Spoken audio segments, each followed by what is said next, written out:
Hello, অস্ট্রেলিয়ার Melbourne থেকে আমি মুন। সবাই কেমন আছেন?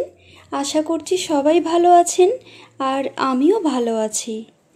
আজকে আমি সম্পূর্ণ একটা আলাদা ধরনের ভিডিও নিয়ে এসেছি। সেটা হচ্ছে, অস্ট্রেলিয়াতে কি আদৌ কোনো মিষ্টির দোকান আছে এবং কীরকম মিষ্টির দোকান আছে সেটাই জানানোর জন্য আজকের এই ভিডিও। চলুন তাহলে দেখাই।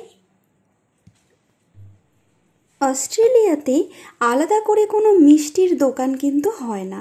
এই যে দেখছেন ইন্ডিয়ান বাজার এটা লেখা আছে, এটা হচ্ছে একটা ইন্ডিয়ান শপ, মানে ইন্ডিয়ার সমস্ত ধরনের খাবার মশলাপাতি কিন্তু এখানে পাওয়া যায়।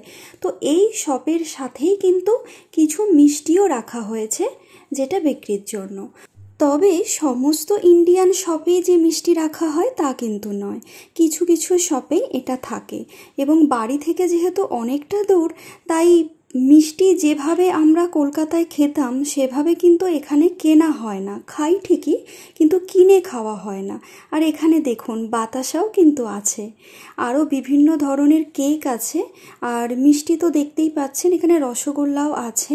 তবে রসগোল্লা খেতে একদম ভালো লাগে না এখানের, জানি না কেন টেস্ট অতটা লাগে না। তো সন্দেশ কিছু কিছু ভীষণই ভালো লাগে। তবে যেটার কারণে মিষ্টি কেনা হয় না এখানে, সেটা হচ্ছে মিষ্টির দাম এখানে প্রচুর বেশি, সেটা অবশ্যই বলছি আমি। এখানে যে দেখছেন সিঙ্গারা রাখা আছে, এই সিঙ্গারা কিন্তু আমাদের ওখানের মতো খেতে না। এটার সাথে একটা চাটনি দেওয়া হয়, সেই চাটনির সাথে এটা ভালো লাগে, এছাড়া কিন্তু ভালো লাগে না। কি করব, এটাই খেতে হয়। তো বলি এবার তাহলে দামগুলো। সেটা হচ্ছে এখানে সিঙ্গারার দাম, এক পিসের দাম 160 টাকা। 160 টাকা এক পিস সিঙ্গারার দাম। আর বাকি মিষ্টি সেগুলোও কিন্তু দামি। যেমন রসগোল্লা হচ্ছে 115 টাকা এক পিসের দাম। বাকি মিষ্টিগুলোও কিন্তু, সন্দেশ যদি বলেন তাহলে কিন্তু 145 টাকা একটা মিষ্টির দাম।